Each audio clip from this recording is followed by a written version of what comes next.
guys, Skatem here, and welcome back to their awesome episode of Spazcraft. And today, we are in our village like usual. I did build something new though, which you can probably see right here, and that is our little tree. And there's just enough space up here for a bed. This is where I've been sleeping through the night, so I think it's actually about to turn nighttime, so we'll jump in this in just a second. If you're noticing a tiny bit of lag, that is because I'm compressing a video right now, and that'll go away shortly.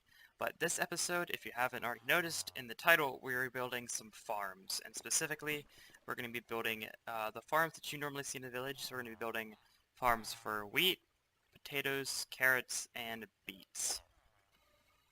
Now, of course, these aren't going to be normal farms. They're going to be automatic farms. And I have gathered a bunch of string from clearing out our mine shaft. And we're going to make some bows. Because we're going to need some dispensers to dispense the water. Oh wow, my inventory is going to fill up before this, isn't it? We need some dispensers to dispense the water out for us. So I'm just going to throw these on the ground and start making our bows.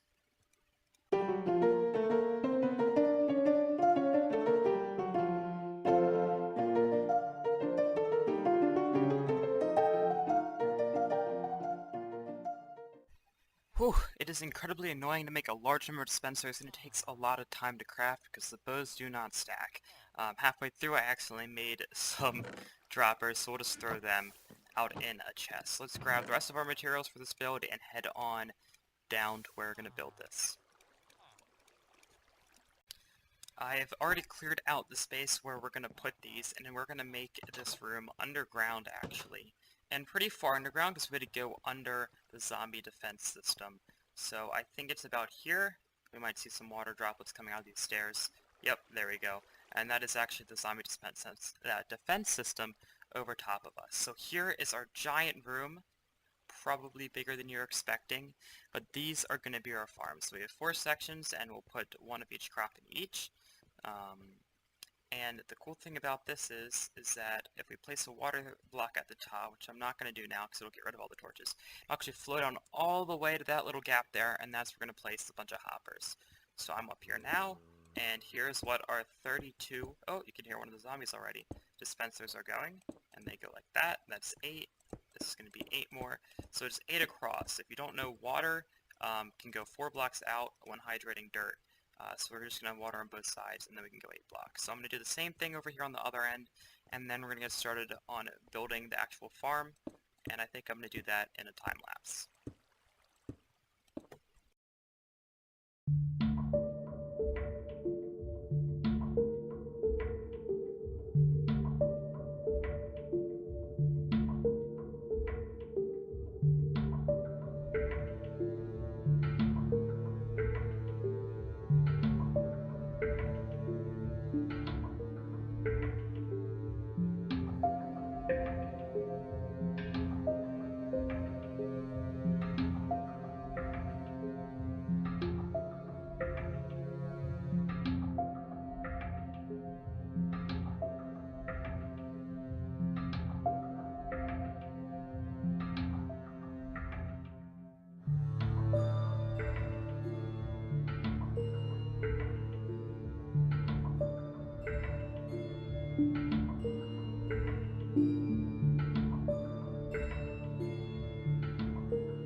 Okie dokie, so hopefully this was enough wood that we gathered. That's about how much I got. I already turned a bit of it into planks already, though.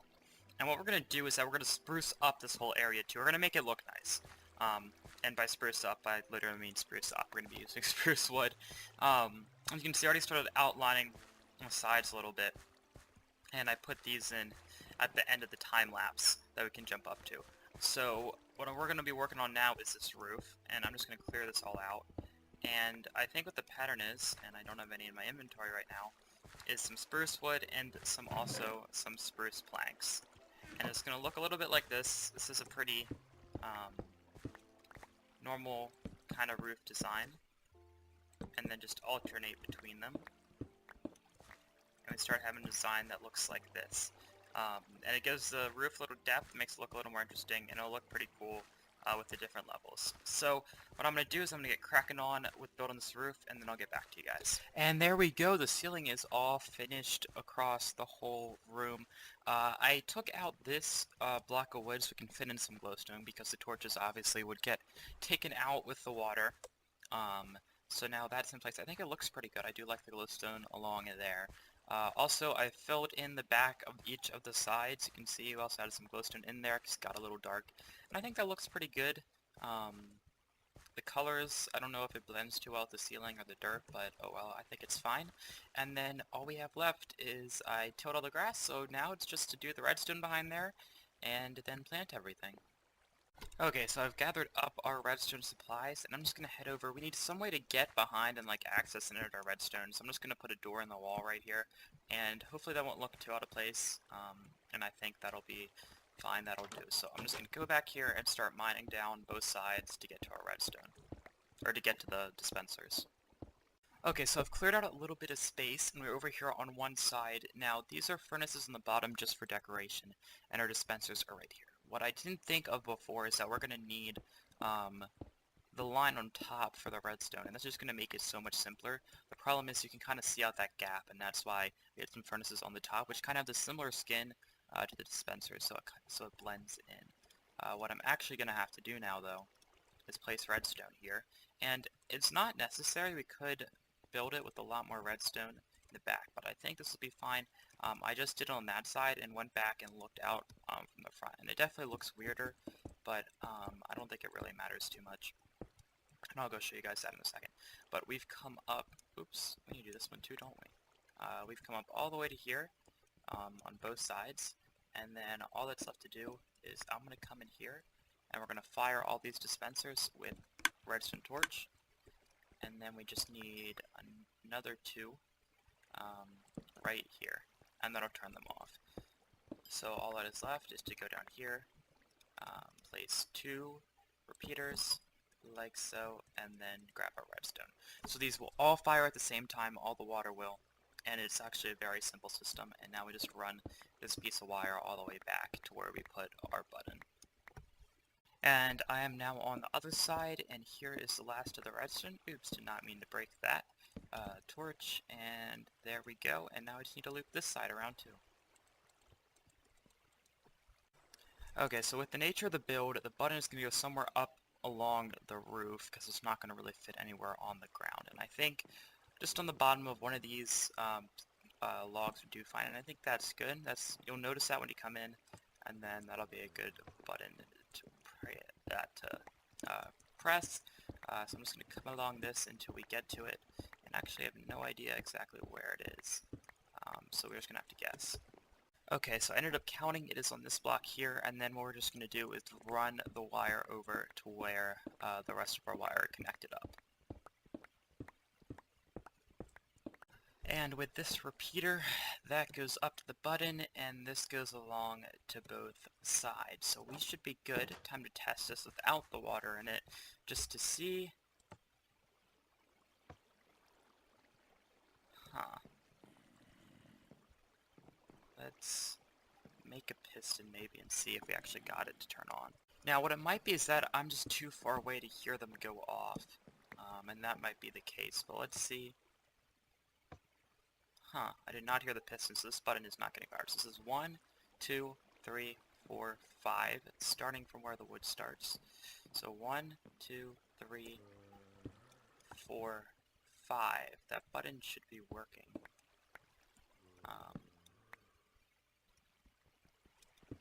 So let's see, is that the block the button is on? Yes, it is. Oh, it would not have fired the piston because it's facing that direction. So if we do that, it should work now. Yes. So let's go and try to locate this problem.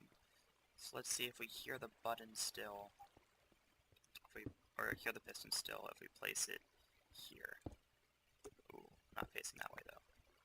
So like facing that direction. And let's put some redstone to it.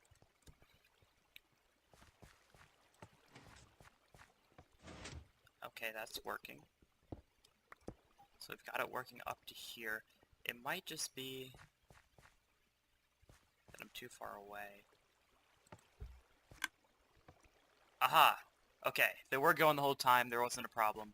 I just could not hear them click, so I could like do a test trial, put a water in there, press the button, and there we go, the water's streaming down.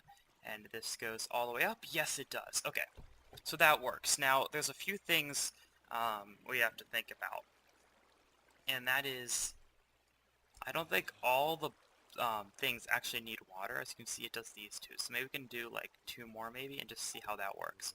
The other thing is we need the second pulse on the button. Now, I might make it so that you just hit the button again, but I think we can probably make a timer that'll work just fine. The thing is, it's not only the second pulse for the water to come all the way down, it's that for it to push all the items down too. So it would have to be a pretty long timer, and I'll go around and mess with that. Okay, so I filled only the middle 2 and the end ones with buckets, and hopefully that'll make them reach, but I did it everywhere.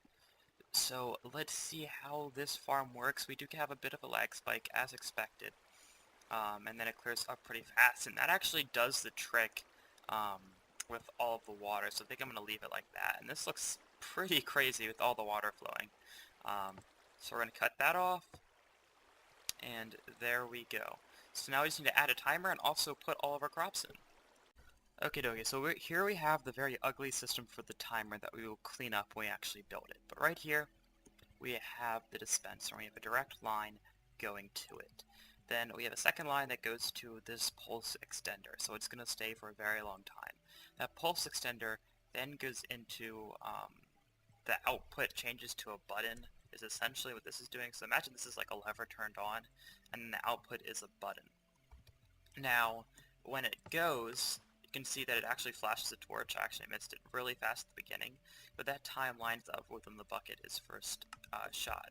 And then, as it dies, instead of the power going instantly to both of them, the power dies at this one first because the strength is slowly getting smaller.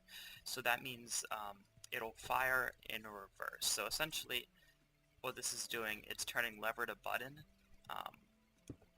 If I grab a lever, we can show this more easily. So if I flick the lever on, then it fires. But by having this one turn off first, so let's say we do that, when we flick the lever off, then it fires again, and you can see that there's no water in there.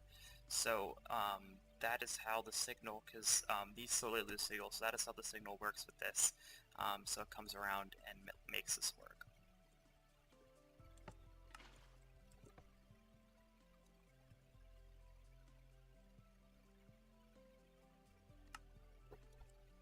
And here we go, our timer's all set. Hopefully it'll work. These things don't tend to work at the first time. The good thing about this design is the more comparators I add, the longer the signal is, and we can just keep going that way as far as we want mining out that wall. So if it is too short of a signal, we can always try again. So let's see this button and see if it even works at all. And the water goes down. Here we go. And does it come back up? Yes, it does. That was a really short signal, though. We're going to have to make that quite a bit longer, but I am so excited that that actually works. And now I just have to put in all of our farming stuff. And a 1, and a 2, and we are done. We extended the signal a bit. I think we have to do a bit more. I just ran out of stone down here, so I'll have to go up and grab a bit more. Oops, the door is over here. I also planted some of our crops, and we have a bunch of seeds to grow wheat. Over here is our potatoes, then carrots, and then beets. I have some more to grab at the top, so these will fill in a bit more, but I'm going to fill in as many crops as I can, or that I have. We're going to run out of crops before we run out of room, and then when this all grows, we will end the episode by testing it out the first time. So as I've been planting, I've been noticing there's a few spots where the seed just will not plant, and that is because the light level is too low, which is kind of disappointing because I kind of like the light system in here, and it looks like we're going to have to add some more. Now, I did add some hidden ones like under the water, which have helped out a bit, but the problem is I have just ran out of glowstone again, so I'm going to have to travel to the Nether and get that. The other thing is... now I remember. So our chest is in here. With all of our supplies. I guess I can take this stuff out that got placed in there just while we're breaking everything and mining out this room. But the other thing is, I don't really want a chest there. I mean, we can access it and everything. But I think under this farm we're going to put a minecart station and have it like automatically bring the drops that get sorted into here up to the top and then store them. So I think that's going to be our plan of action for there. But sadly, ladies and gents, that is all I've got time for today. So you're going to have to wait till next episode to catch our first harvest. I need to put this one into editing. This one took a very long time. We got a lot done in this episode. So I want to thank you guys so much for watching. We're going to fix up those few last little details, get our first harvest, and maybe build like a chicken farm or something, because I'm completely out of chicken, so we need a good source of food. That is other than these materials, because hopefully we're going to be using all of our carrots and potatoes and bread just to trade with the villagers.